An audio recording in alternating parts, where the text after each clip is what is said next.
Bismillahirrahmanirrahim. Alhamdulillah nahmaduhu wa nasta'inuhu wa nastaghfiruh wa na'udzu billahi min sururi anfusina wa min sayyiati a'malina may yahdihillahu fala mudilla lahu wa may yudlilhu fala hadiya lahu asyhadu an la ilaha illallah wahdahu la syarika lahu wa asyhadu anna Muhammadan abduhu wa rasuluh. Allahumma salli ala Muhammad wa ala ali Muhammad kama sallaita ala Ibrahim wa ala ali Ibrahim wa barik ala Muhammad kama barakta ala Ibrahim wa ala ali Ibrahim fil alamin innaka Hamidum Majid. Ya ayyuhalladzina amanu taqullaha haqqa tuqatih wa la tamutunna illa wa antum muslimun. Ya ayyuhalladzina amanu taqullaha wa qulu qawlan sadida yuslih lakum a'malakum wa yaghfir lakum junubakum wa may yuti'illaha wa rasulahu faqad faza fawzan 'azima. Jamaah salat Jumat rahimakumullah. Alhamdulillah, segala puji milik Allah Subhanahu wa taala. Kita selalu basahkan bibir kita dengan selalu mengucap kalimat thayyibah kepada Allah Subhanahu wa taala. Kita selalu mengucapkan alhamdulillahi rabbil alamin. Segala puji milik Allah, Rabb pencipta alam semesta ini, yang mengatur kehidupan manusia, yang menguasai langit dan bumi, yang menciptakan manusia dari segumpal tetes mani air yang hina, sehingga kita pun mendapatkan kebaikan-kebaikan di dunia maupun kemuliaan-kemuliaan. Salawat dan salam selalu tercurahkan kepada junjungan Nabi besar Muhammad sallallahu alaihi wasallam, kepada keluarga beliau, kepada para sahabat, dan semoga akhir kehidupan kita nanti kita mengikuti jejak apa yang diajarkan oleh Rasulullah sallallahu alaihi wasallam. Tak bosan dan tak henti-hentinya khatib di atas mimbar yang mulia ini selalu berwasiat, terkhusus kepada diri khatib sendiri dan kepada para jamaah sekalian. Mari kita senantiasa untuk bertakwa kepada Allah Subhanahu wa taala dengan menjalankan segala perintah-perintahnya serta menjauhi segala larangan-larangan Allah Subhanahu wa taala.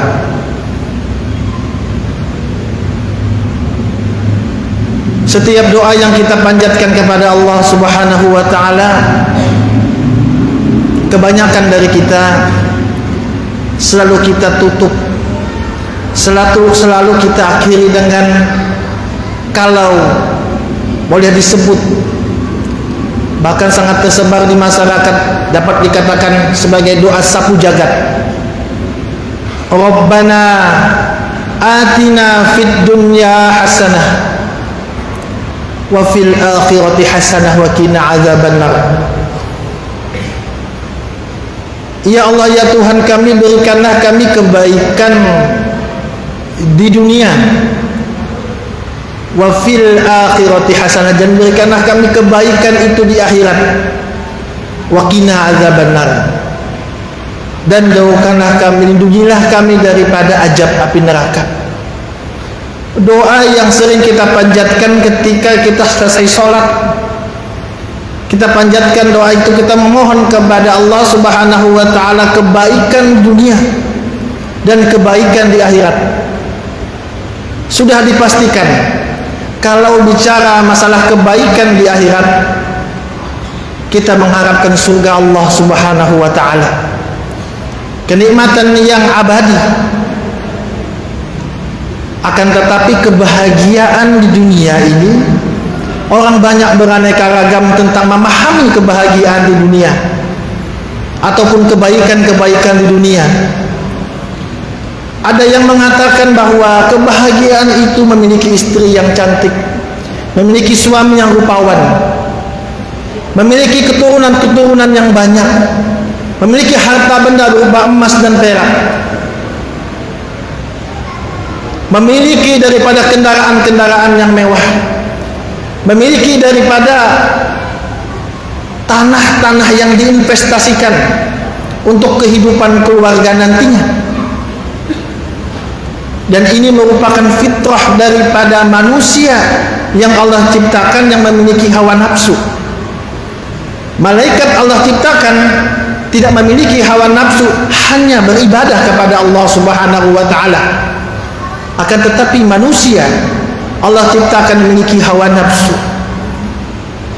Manusia cenderung kepada yang enak-enak, kepada yang baik-baik, yang dipandang mata, yang indah dipandang mata. Siapa yang tidak suka dengan sesuatu kebaikan di muka bumi ini? Fitrah manusia, sebagaimana Allah Subhanahu wa ta'ala firmankan dalam Al-Quran surah Ali Imran. Bisa dibuka nanti di ayat yang ke-14. A'udzu billahi minasyaitonir rajim. Zuyyina lin-nasi hubbus syahwat.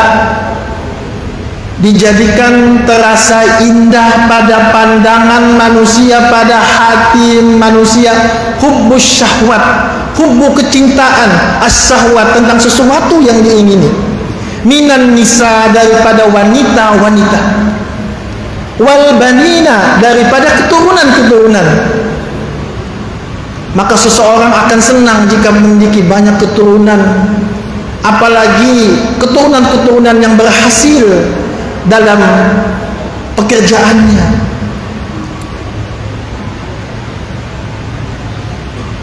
Wal qanatiril muqantarati minadz zahabi wal fiddah, harta benda yang bertumpuk berupa emas dan perak. Wal khaylil musawwamati wal an'ami wal has, dan kuda-kuda pilihan. Maksudnya adalah kendaraan-kendaraan kita, hewan ternak dan sawah ladang, banyaknya tanah atau ladang-ladang yang dimiliki. Kata Allah, dzalika mata'ul hayatud dunya, itulah kesenangan hidup di dunia, dan insyaallah tempat kembali yang baik. Quran surah Ali Imran ayat yang ke-14. Kekayaan, pangkat dan jabatan yang dimiliki oleh seseorang tidaklah memuliakan seseorang itu. Maka kemuliaan jika akan memudahkan, harta dan pangkat dan jabatan itu akan mulia jika memudahkan orang lain, membantu orang lain. Sebagaimana Nabi Sulaiman alaihissalam tidak pernah sombong dengan daripada harta yang Allah berikan kepadanya, dan sebagaimana sahabat Utsman bin Affan yang mendermakan hartanya yang sampai saat ini bisa kita rasakan. Kemudian tidaklah kekayaan itu juga tidak membawa kepada kemuliaan, sebagaimana dalam diabadikan dalam kisah Qarun dalam Al-Quran, serakah dalam mengumpulkan harta, dan Fir'aun yang diabadikan dalam Al-Quran sebagai penghuni neraka. Dan tidaklah kemiskinan, rasa sakit, penderitaan yang Allah berikan di dunia ini menjadikan satu kehinaan bagi kita. Karena sejatinya kehinaan hidup seseorang itu adalah ketika dia tidak beriman kepada Allah dan ketika dia tidak beramal soleh. Sebagaimana Allah Subhanahu wa ta'ala berikan kemuliaan pada seorang budak yang bernama Bilal bin Rabah. Rasulullah ketika Mi'raj ke langit mengabarkan kepada Bilal bin Rabah bahwa engkau Bilal adalah seorang penghuni surga. Padahal Bilal itu adalah seorang budak hitam, legam, lekat.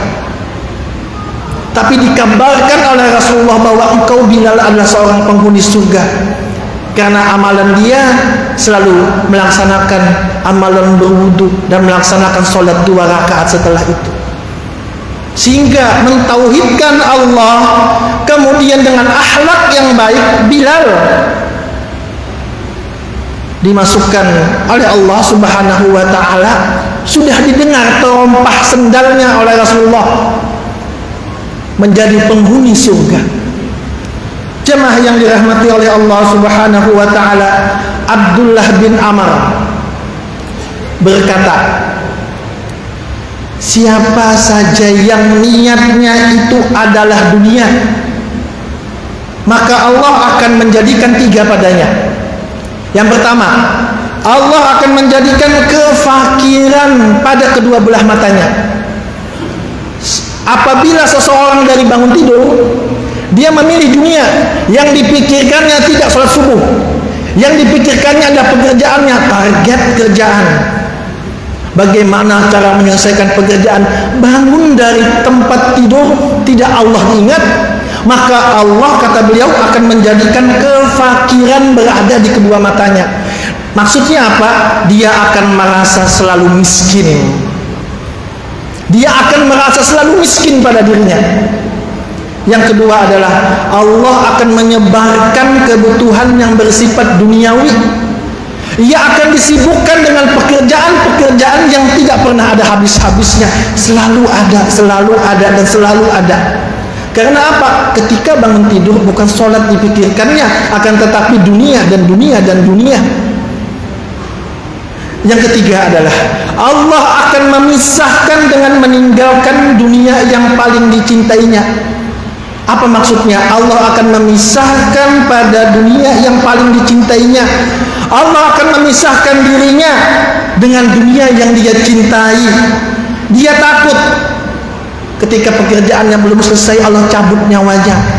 Dia takut dan berat sedih ketika dia meninggalkan dunia ini. Terlebih-lebih ketika dia bertemu dengan Allah dengan membawa segala bentuk amaliyah-amaliyah ataupun perbuatan-perbuatan selama di dunia ini. Allah akan tutup hatinya.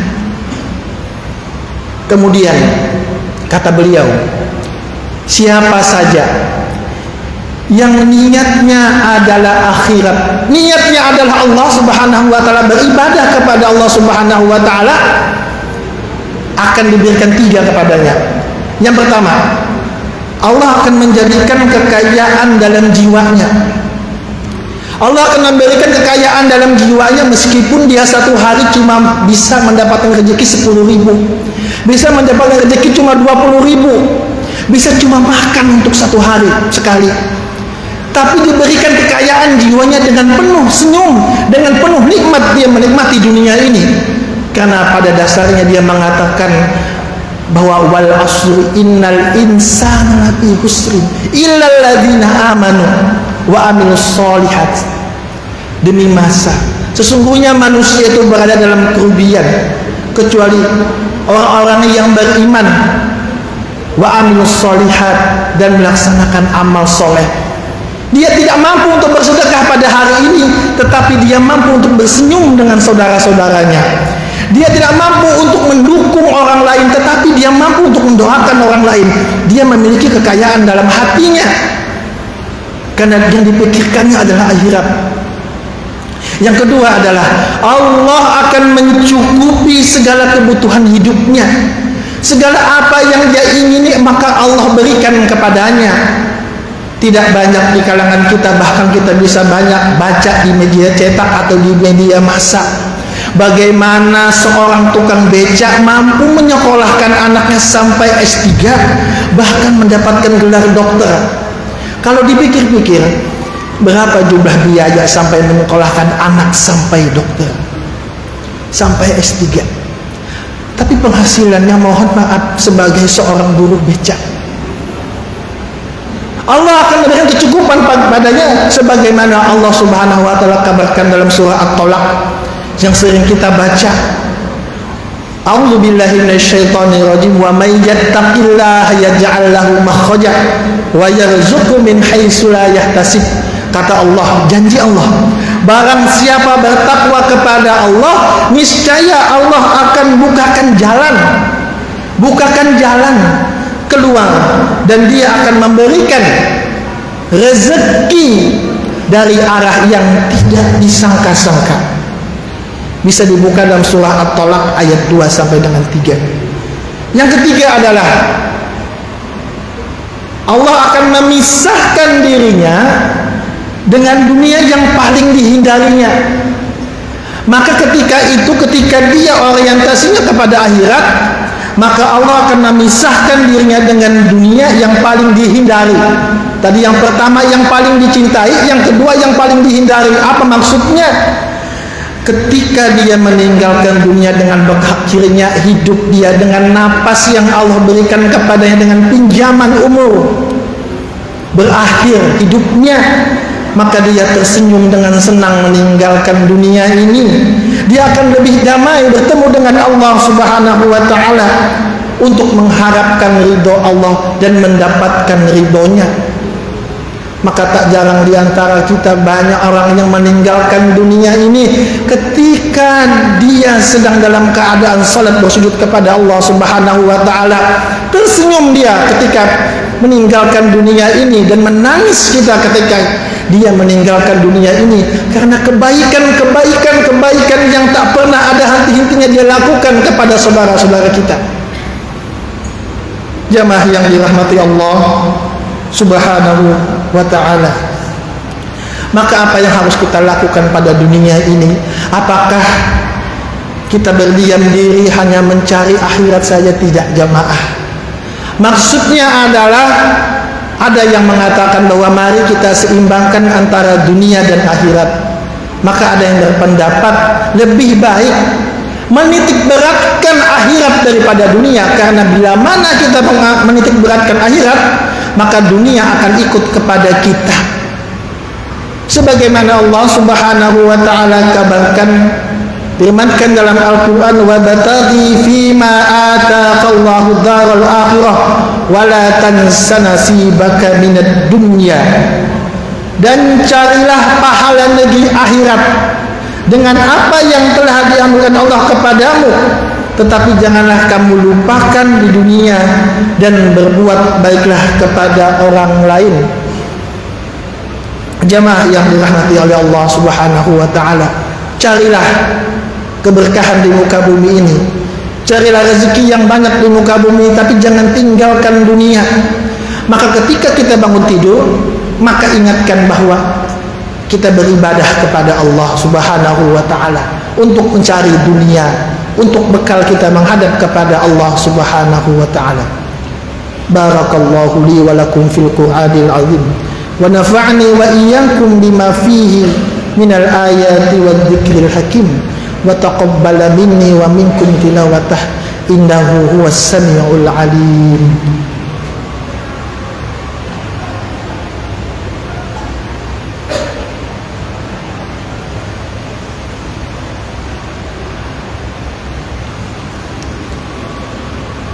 Alhamdulillahilladzi anzala ala abdihi alkitaba wa lam yaj'al lahu iwaja.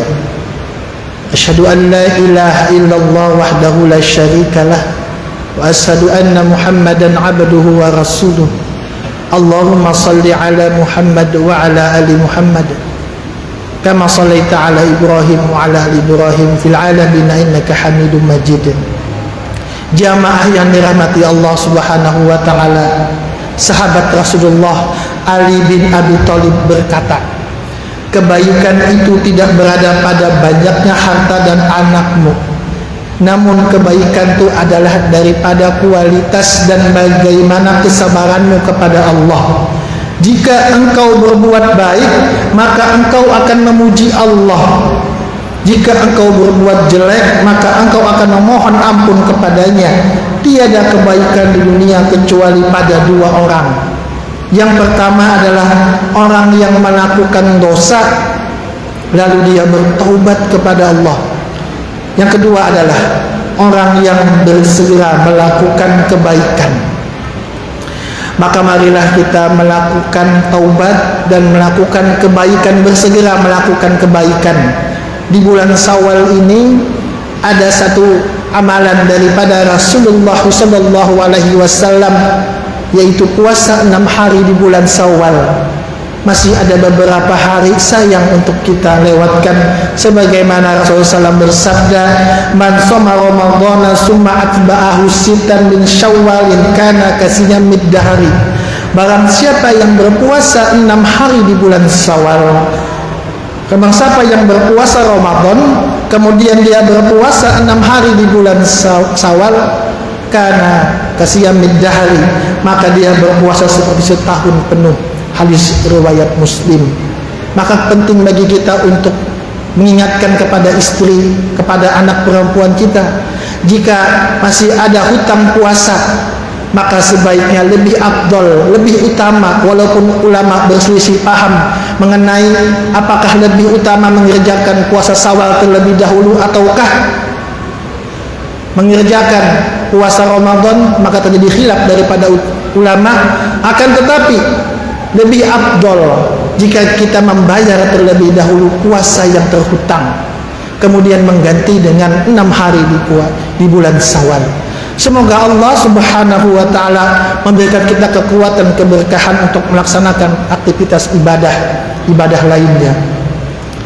Innallaha wa malaikatahu yusholluna 'alan nabi ya ayyuhalladzina amanu shallu 'alaihi wa sallimu taslima. Allahumma shalli wa sallim wa barik ala Muhammad wa ala ali Muhammad kama shallaita ala Ibrahim wa ala ali Ibrahim, barik ala Muhammad kama barakta ala Ibrahim wa ala ali Ibrahim fil alamin innaka Hamidum Majid. Allahumma ighfir lil muslimina wal muslimat wal mu'minina wal mu'minat al ahya'i minhum wal amwat innaka sami'un qaribun mujibud da'wat. Rabbana zalamna anfusana wa illam taghfir lana wa tarhamna lanakunanna minal khasirin. Rabbana hab lana min azwajina wa dzurriyyatina qurrata a'yun waj'alna lil muttaqina imama. Rabbana atina fid dunya hasanah wa fil akhirati hasanah wa qina azabannar. Walhamdulillahi rabbil alamin. Aqimus shalah.